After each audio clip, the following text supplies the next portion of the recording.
Hermanos y amigos, que el amor de Dios y la paz de nuestro Señor Jesucristo sea con cada uno de ustedes. Ustedes saben cómo Jesús, aún él siendo nuestro creador y el dueño de nuestras vidas, vivió entre nosotros de una manera tan humilde y tan servicial que por un lado, vea, por amor a nosotros y por otro lado, para darnos ejemplo. Ahí en Lucas capítulo 22, versículo 27, en Lucas capítulo 22, versículo 27, hablando de cómo él es este servidor, quiero mencionar algunas citas. Dice Lucas 22, 27, porque ¿cuál es mayor? Dice Jesús, ¿el que se sienta a la mesa o el que sirve? ¿No es el que se sienta a la mesa? Más yo estoy entre vosotros como el que sirve, dice Jesús. Ahí también en Marcos capítulo 10, versículo 45, Marcos capítulo 10, versículo 45, dice, porque el Hijo del Hombre no vino para ser servido, sino para servir y para dar su vida en rescate por muchos. Entonces uno puede ver, ¿verdad?, que a pesar de él ser el creador, ¿verdad?, como menciona Juan, ¿verdad?, que todo fue creado por medio de él y para él. Podemos ver en Filipenses capítulo 2, versículos 5 al 11, el cómo se despojó Jesús a sí mismo. Vamos a ver en Filipenses capítulo 2, versículos 5 al 11. Dice así, Filipenses 2, 5 al 11. Dice, haya pues en vosotros este sentir que hubo también en Cristo Jesús, el cual, siendo en forma de Dios, cuando dice en forma de Dios, está dando a entender que para nada como lo que uno tiene como ser humano, ¿no? En el sentido de que ninguna necesidad, toda la gloria, toda la alabanza de los ángeles, toda la majestuosidad. Entonces dice, el cual siendo en forma de Dios, dice, no estimó el ser igual a Dios como a cosa a que aferrarse, sino que se despojó a sí mismo. Dice, tomando forma de siervo, hecho semejante a los hombres y estando en la condición de hombre. Acuérdense, ya como hombre, a súper contraste de ser en forma de Dios, ahora sí hay necesidad, ahora sí hay hambre, ahora sí hay sueño, ahora sí hay dolor, ahora sí hay de todo tipo de cosas que uno ya como persona, por estar en esta carne, uno sufre y tiene necesidades. Entonces dice el versículo 8, y estando en la condición de hombre, hablando de Jesús, se humilló a sí mismo, haciéndose obediente hasta la muerte y muerte de cruz. Dice, por lo cual Dios también lo exaltó hasta lo sumo y le dio un nombre que es sobre todo nombre, para que en el nombre de Jesús se doble toda rodilla de los que están en los cielos y en la tierra y debajo de la tierra, y toda lengua confiese que Jesucristo es el Señor, para gloria de Dios Padre. Entonces, está claro cómo vea Dios, cómo Jesús por amor a nosotros, para entregar su vida por nosotros, se humilló a sí mismo y tomó forma de siervo entre nosotros de manera genuina. Pero también entendemos que ahora que también nosotros, ¿verdad?, hay que seguir, ¿verdad?, su ejemplo, porque Él es ahora nuestro Señor y amo, ¿verdad? Hay que imitarlo, ¿verdad?, en ese bello ejemplo de servicio que Él también manifestó cuando estaba aquí en la tierra. Entonces, por un lado, admiremos y gocémonos de su bella manera de ser en los pasajes que vamos a ver, pero sin olvidarnos de seguir ese bello ejemplo de servicio. Entonces, el mensaje de hoy lo titulé de la misma manera que en algunas Biblias titularon el pasaje principal que veremos el día de hoy, que se titula El siervo escogido, el siervo escogido. Y es el párrafo en la Biblia que le pusieron así como título, el siervo escogido, es Mateo capítulo 12, versículo 15 al 21. Entonces vamos a ver varias citas, pero la cita base del día de hoy es Mateo 12, versículo 15 al 21. Es un parrafito ahí chiquito en la Biblia, pero que uno puede ver ahí que en algunas Biblias le pusieron el siervo escogido. Ahora, Mateo capítulo 12, el versículo 15 y 16, fíjense lo que dice ahí al principio. Mateo capítulo 12, versículo 15 y 16 dice, sabiendo esto Jesús se apartó de allí. Ahora, ¿qué fue lo que supo Jesús que por lo cual lo hizo apartarse de ahí? Bueno, eso lo contesta el versículo anterior, el versículo 14, que dice, y salidos los fariseos tuvieron consejo contra Jesús para destruirle. Es lamentable ver que en el caso de los fariseos, ellos habían puesto como decisión el destruir a Jesús. ¿Y qué era lo que los motivaba? El hecho de que para ellos ya le estaba quebrantando el día de reposo. ¿Por qué? Porque estaba sanando a personas el día de reposo. No, qué cosas, ¿no? Pero entonces, como dice, salidos los fariseos, tuvieron consejo contra Jesús para destruirle. Entonces, el versículo 15, donde comienza el pasaje que vamos a leer el día de hoy, dice, sabiendo esto, Jesús se apartó de allí y le siguió mucha gente. Y dice, y sanaba a todos. Y dice el versículo 16, y les encargaba rigurosamente que no le descubriesen. ¿Qué cosas, no? Ahora ustedes saben cómo en el caso de Jesús, él sanó a muchos, ¿verdad? Y no sé si se acuerdan ustedes de los pasajes bíblicos en los cuales él llegaba a decirles, no le digan a nadie, ¿verdad? Bueno, hoy vamos a ver uno de esos pasajes para que se acuerden, vea. Entonces vamos a ver cómo él al sanar les llegaba a decir, ¿verdad? Que no dijera nada. Vamos a Mateo capítulo 8, versículo 1 al 4, es decir, unos capitulitos antes de donde están ahorita. Mateo capítulo 8, versículo 1 al 4. Dice así, cuando descendió Jesús del monte, le seguía mucha gente. Y aquí vino un leproso y se postró ante él diciendo, Señor, si quieres, puedes limpiarme. Jesús extendió la mano y le tocó. Ahora, acuérdense de que como en el caso de los leprosos no podía uno tocar a los leprosos y los leprosos ya tenían que andar con ropa andrajosa y tenían que andar gritando inmundo, inmundo, ¿verdad? Para advertir a los demás para que no se acercaran a él. Pero como él, ¿verdad? Él sabiendo que era el Señor y que lo podía aliviar, ¿verdad? ¿Cómo se acercó a él sin tocarle? Pero Jesús fue el que lo tocó. Jesús extendió la mano y le tocó diciendo, quiero ser limpio. Y al instante su lepra desapareció. Imagínense, hermanos, ser un leproso, que es algo pero espantoso, y de repente estar limpio de esa enfermedad. Y dice el versículo 4, entonces Jesús le dijo, mira, no lo digas a nadie, sino ve, muéstrate al sacerdote y presenta la ofrenda que ordenó Moisés para testimonio a ellos. Entonces, por un lado, le dijo que quisieran lo que tenía que hacer, ¿verdad? Como todo judío tenía que hacer para checar, ¿verdad? Que entonces de que estaba limpio, ¿no? Pero interesante que también le dice, no lo digas a nadie, ¿verdad? Ahora, vamos a ir a Marcos capítulo 1, versículo 40 al 45, donde dice así del leproso. Entonces dice ahí, hablando también de esta historia, pero lo voy a leer de aquí porque menciona otras cosas interesantes. Me dice Marcos 1, 40 al 45, dice, vino a él un leproso rogándole en cada la rodilla, le dijo, si quieres puedes limpiarme. Y Jesús teniendo misericordia de él, fíjense cómo dice ahí, teniendo misericordia de él, o sea, no era que lo tenía que hacer, no, fue por su misericordia, de lo que estamos diciendo acerca de que como por un lado fue por su amor a nosotros, de lo que él llegó a hacer aquí en la tierra. Entonces el versículo 41, y Jesús teniendo misericordia de él, extendió la mano y le tocó y le dijo, quiero ser limpio. Y así que él hubo hablado, al instante la lepra se fue de aquel y quedó limpio. Versículo 43. Entonces le encargó rigurosamente, se fijan aquí, dice, le encargó rigurosamente y le despidió luego. Uno dice, bueno, ¿qué fue lo que le encargó rigurosamente? Lo dice el versículo 44. Dice, y le dijo, mira, no digas a nadie nada. Dice, si no ve, muéstrate al sacerdote y ofrece por tu purificación lo que Moisés mandó para testimonio a ellos. Pero es interesante cómo le dice, no digas a nadie nada, solamente haz lo que la ley dice que hay que hacer. Pero ¿qué dice el versículo 45? Dice, pero oído él, o sea, el leproso sanado, se comenzó a publicarlo mucho y a divulgar el hecho, de manera que ya Jesús no podía entrar abiertamente en la ciudad, sino que se quedaba fuera en los lugares desiertos y venían a él de todas partes. Ahora, interesantemente ahí donde dice ahí en el versículo 45 que como no podía entrar abiertamente en la ciudad. Entonces, ¿qué significa que no podía entrar en la ciudad abiertamente?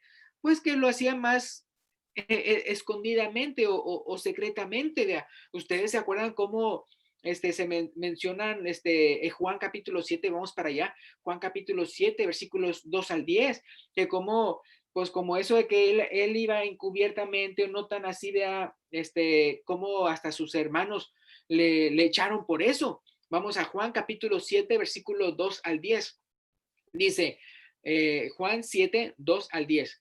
Dice, estaba cerca la fiesta de los judíos, la de los tabernáculos, y le dijeron sus hermanos, sal de aquí y vete a Judea, para que también tus discípulos vean las obras que haces.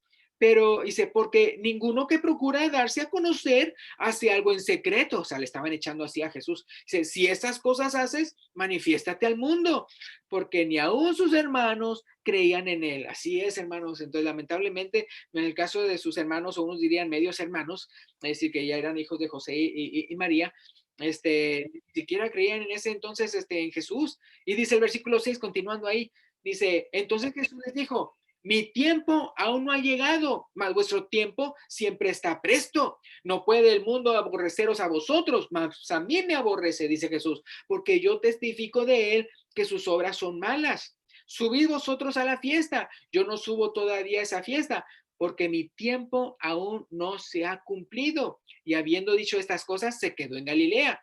Jesús entonces en el versículo dice, en versículo 10, pero después que sus hermanos habían subido, entonces él también subió a la fiesta, no abiertamente, sino como en secreto. Si se fijan, entonces podemos ver ya cómo por un lado, aquí claramente dice que cuando no podía entonces ir así abiertamente a la ciudad, como ya vimos ahí en Marcos capítulo 1, versículo 45, aquí vemos otra vez que sucede eso.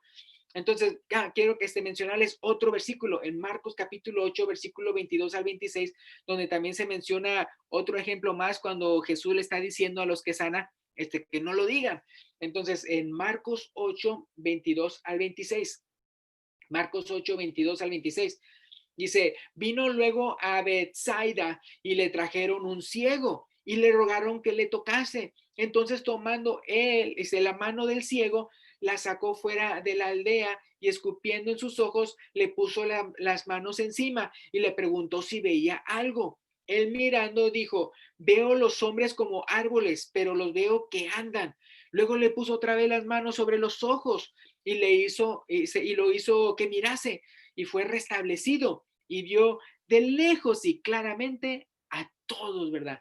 Dice, pero fíjense, y lo envió a su casa diciendo, no entres a la aldea ni lo digas a nadie en la aldea, en otras palabras, que fuera también así escondidamente o que no ande diciendo ahí, ¿verdad? El milagro que le había hecho Jesús, ¿verdad? Entonces, fíjense que si vamos a Lucas capítulo 4, versículo 40 y 41, Lucas capítulo 4, versículo 40 al 41, vemos este otro ejemplo acerca así de mucha gente. Dice Lucas 4, 40 al 41, dice, al ponerse el sol, dice, todos los que tenían enfermos de diversas enfermedades los traían a él, o sea, a Jesús, y él poniendo las manos sobre cada uno de ellos, los sanaba. También salían demonios de muchos, dando voces y diciendo, tú eres el Hijo de Dios, pero él los reprendía y no les dejaba hablar, porque sabían que él era el Cristo, ¿verdad? Entonces, uno se queda pensando, pero ¿por qué sanaba a multitudes si no quería que estuvieran publicándolo por todas partes, verdad? ¿Por qué sanaba a multitudes? Bueno, la razón práctica, como dijimos al principio de la predicación, lo sanaba, vea, pues por su amor a nosotros. Y como vimos, ¿verdad? En el pasaje donde sanó al leproso, lo hizo porque tuvo misericordia de él. Pero otra razón por la que sanaba a la gente era para cumplir lo que había sido profetizado de él como Mesías. Ahí en Mateo capítulo 8, si pueden ir conmigo, a Mateo capítulo 8, versículos 16 y 17. Entonces ahorita lo que estamos viendo es el por qué entonces él sanaba. Por un lado, prácticamente, pues obviamente por su amor, por su misericordia, ¿verdad? A los enfermos es que los sanaba. Pero por otro lado también para cumplir un pasaje de las escrituras, para que se cumpliera la palabra de Dios, lo que decía el profeta. Entonces en Mateo capítulo 8, versículos 16 y 17, Mateo 8, 16 y 17 dice, y cuando llegó la noche, trajeron a él muchos endemoniados y con la palabra echó fuera a los demonios y sanó a todos los enfermos para que se cumpliese lo dicho por el profeta Isaías, cuando dijo: Él mismo tomó nuestras enfermedades y llevó nuestras dolencias. Entonces, si digan, o sea, por un lado era por su amor a nosotros que Él estaba ahí sanando a tanta gente y todo eso, y por otro lado, para que se cumpliera lo que había dicho el profeta Isaías acerca del Mesías, de que Él mismo tomó nuestras enfermedades y llevó nuestras dolencias. Ese versículo lo pueden ver en Isaías 53:4. Isaías 53:4, que dice: ciertamente llevó Él nuestras enfermedades y sufrió nuestros dolores, y nosotros le tuvimos por azotado, por herido de Dios y abatido, ¿verdad? Entonces esa primera parte de Isaías 53:4 es lo que está refiriéndose ahí en Mateo 8, de que cómo le estaba sanando y todo eso para que entonces se cumpliera también la profecía que decía Isaías acerca del Mesías. Ahora vamos otra vez al pasaje principal que estamos viendo el día de hoy, en Mateo capítulo 12, versículo 15 al 21. Entonces, nuevamente, Mateo 12, el versículo 15 dice, para recordar, dice así: sabiendo esto Jesús, o sea, lo que querían destruirlo, se apartó de allí y le siguió mucha gente y sanaba a todos y les encargaba rigurosamente que no le descubriesen. Versículo 17, fíjense: para que se cumpliese lo dicho por el profeta Isaías. Entonces, se digan ahorita, entonces estamos viendo que en el caso práctico, en cuanto a por qué lo sanaba, pues era por su amor. Pero por otro lado, era también para que cumpliera la profecía que había Isaías dicho. Pero entonces, eso es en cuanto a cómo sanaba a todos. Pero en cuanto a eso de decirles que no lo descubrieran y todo eso, también fíjense que había una profecía. Entonces, por un lado, les decía que no lo descubrieran. ¿Por qué? Pues porque acuérdense cómo Jesús le dijo a sus hermanos, dice: pues ahorita todavía no es mi tiempo, o para ustedes es todo el tiempo, porque el mundo no los persiga a ustedes. Pero cuando él decía que todavía no es mi tiempo, se refería a que todavía no era su tiempo para entregar su vida por los pecados del mundo. Entonces, o sea, ¿por qué? Porque estaba esa persecución contra él y que lo querían destruir, y él sabía que cuando iba a llegar el tiempo y cuando todavía no era el tiempo para que él muriera por nosotros.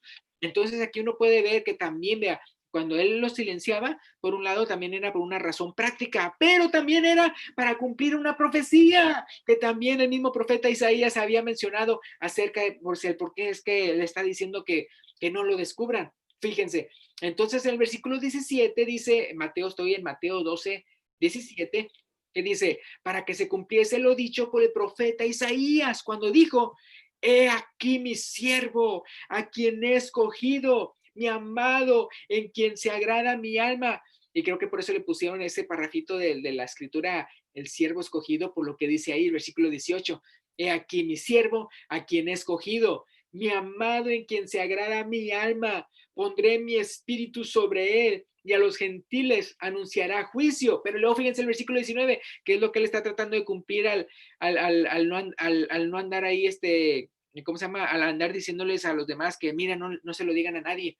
Dice el versículo 19: no contenderá, ni voceará, ni nadie oirá en las calles su voz. ¿Se acuerdan que cómo iba encubiertamente a la ciudad? Cuando entraba a la ciudad lo hacía encubiertamente. Y aquí dice: ni nadie oirá en las calles su voz. ¿Y se acuerdan cómo? Porque no podía él estar ahí, donde estaban las sinagogas y eso. Dice que entonces él se fue afuera al desierto y lo seguía mucha gente. Entonces, en el desierto donde decía, él predicaba y se juntaban hasta miles, ¿no? Pero ya en la ciudad entraba encubiertamente. Entonces uno puede ver aquí en el versículo 19: no contenderá, ni voceará, ni nadie oirá en las calles su voz. La caña cascada no quebrará, y el pábilo que humea no apagará, hasta que saque a victoria el juicio.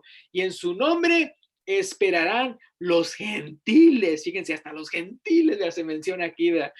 Ahora, como está escrito de una manera poética, lo voy a leer en otra versión. O sea, es decir, el versículo 18 al 21 lo voy a leer en la versión, es traducción, lenguaje actual. Traducción, lenguaje actual. Entonces, fíjense cómo lo dice, bien bonito. Dice así, versículo 18: miren a mi elegido, al que he llamado a mi servicio. Yo lo amo mucho y él me llena de alegría. Dice, yo pondré en él mi espíritu y él anunciará mi justicia entre las naciones, dice el versículo 18. Ahí en el versículo 18, ¿se acuerdan como cuando él dice, yo lo amo mucho y él me llena de alegría? Acuérdense que una vez Jesús dijo, vea que, hablando de su padre, dice, él me ama porque yo guardo sus mandamientos o porque hago su voluntad, porque hago lo que le agrada. Y luego cuando dice ahí en el versículo 18, donde estamos ahorita, yo pondré en él mi espíritu y él anunciará mi justicia entre las naciones. Acuérdense que él a los 30 años, cuando él se bautizó, es cuando vino a él el Espíritu Santo. Y en otra parte de las escrituras dice que ahí es cuando comenzó su ministerio, cuando él tenía los 30 años, cuando se bautizó y tenía el Espíritu Santo que llegó a él como en forma como de paloma. Y en otra parte menciona en la Biblia que ahí es cuando entonces él, como Dios lo ungió con poder y el Espíritu Santo, hablando de ya de todos los milagros que él hizo. Entonces, antes de, cuando había sido bautizado, él no hacía milagros, sino que fue después de eso, cuando él comenzó su ministerio, que fue a los 30 años, ya una vez que ella se había bautizado. Entonces, continuando ahí en el pasaje que estamos en Mateo 12, el versículo 19, en la traducción lenguaje actual, continúa diciendo, dice, versículo 19 dice, no discutirá con nadie, ni gritará. Dice, nadie escuchará su voz en las calles. Es interesante cómo menciona aquí, vea, no discutirá con nadie ni gritará. Entonces, sí, fíjense, o sea, hay otras personas que hacen cosas y quieren que todo el mundo los mire y todo eso. Pero él bien calladitamente, vea, él sanaba y todo eso. Y como vimos, no nada más cuando sanaba a una sola persona, sino también cuando sanaba a multitudes, dice que les encargaba rigurosamente que no lo dijeran a nadie, que no lo dijeran a nadie. Entonces uno puede ver, vea, él de una manera bien humilde, servicial. Pero el día de hoy, lamentablemente, de repente alguien hace tal vez algo en el nombre del Señor y todo eso y quieren que todo el mundo los mire a ellos. Y en el caso de él, este siervo humilde, el que escogido de Dios, ¿verdad? Uno puede ver su manera de ser tan humilde y servicial. Entonces dice el versículo 19 en la traducción lenguaje actual, dice, no discutirá con nadie, ni gritará, nadie escuchará su voz en las calles. Y luego esto me hace recordar cómo, sí, hermanos, es interesante saber, en el caso de Jesús, él no era una persona que andaba ahí discutiendo con las personas y todo eso, y hay que aprender acerca de él, ¿verdad? También a la hora de presentar el Evangelio. Él, ¿cómo presentaba el Evangelio? Él, ¿verdad? En las sinagogas llegó a predicar, también a las multitudes en el desierto, también cuando alguien lo invitaba a comer, también ahí aprovechaba para predicar. También, por ejemplo, cuando venían a él de una manera personal, como Nicodemo, ¿verdad? También, ¿verdad? Lamentablemente cuando entonces los fariseos y los saduceos y otros, ¿verdad?, venían a él para contender con él no contendía, él simplemente les respondía sus preguntas, él decía, pero todo de una manera bien calmada, pero ellos eran los que siempre querían contender y discutir con él, pero él, su manera de ser, él no era así. Entonces es interesante, ¿verdad? Y es bueno aprender de él, ¿verdad? Acerca de cómo él compartía la palabra de Dios. Y dice el versículo 20, ahí en Mateo 12, el versículo 20 en la traducción del lenguaje actual, dice, no les causará más daño a los que estén heridos, ni acabará de matar a los que estén agonizando. Al contrario, dice, fortalecerá a los débiles y hará triunfar la justicia. Esto es muy hermoso, hermanos, porque ustedes saben cómo en este mundo hay muchas personas con tanta necesidad y todo eso. Y en vez de él así, pues como que apuntarles el dedo, mira, estás así por lero, lero y quién sabe qué, o porque estás de pecador y todo, sino que él, cómo sanó a tanta gente, de cómo les hizo bien, ¿verdad? Cómo fue bien bondadoso y misericordioso. Entonces aquí podemos ver en el versículo 20, no les causará más daño a los que estén heridos, ni acabará de matar a los que están agonizando. Al contrario, fortalecerá a los débiles y hará triunfar la justicia. Me acuerdo de ese versículo del Antiguo Testamento, dice, diga el débil, fuerte soy, ¿verdad? Porque estamos en el Señor. Y el versículo 21 dice, todas las personas del mundo confiarán en él. Lo que en la Reina Valera dice, y en su nombre esperarán los gentiles. En esta otra traducción lo dice, todas las personas del mundo confiarán en él. Entonces mi pregunta para usted es, ¿usted confía en él? ¿Usted confía en Jesús? Si usted nunca ha confesado su fe en Él, ¿verdad? Como el Mesías, como el Cristo, como el Hijo del Dios viviente, lo quiere hacer ahora. Él es el siervo escogido del que profetizó Isaías. Él es el único camino y la verdad y la vida y nadie puede ir al Padre sino por Él. Solo por su nombre es que podemos ser salvos, no por nadie más. Él es el pan, la puerta, la luz, nuestro buen pastor, la resurrección, el autor de la vida. Entonces piénselo, y decida dar ese paso de fe. Entonces, cuando nuestro hermano que dirigirá el canto de invitación se lo haga saber, puede compartirnos su decisión de querer confesar públicamente que usted confía en el Señor Jesucristo y quiere bautizarse para ser su discípulo de ahora en adelante. Entonces, el hermano que tiene los cantos tiene el lugar. Gracias.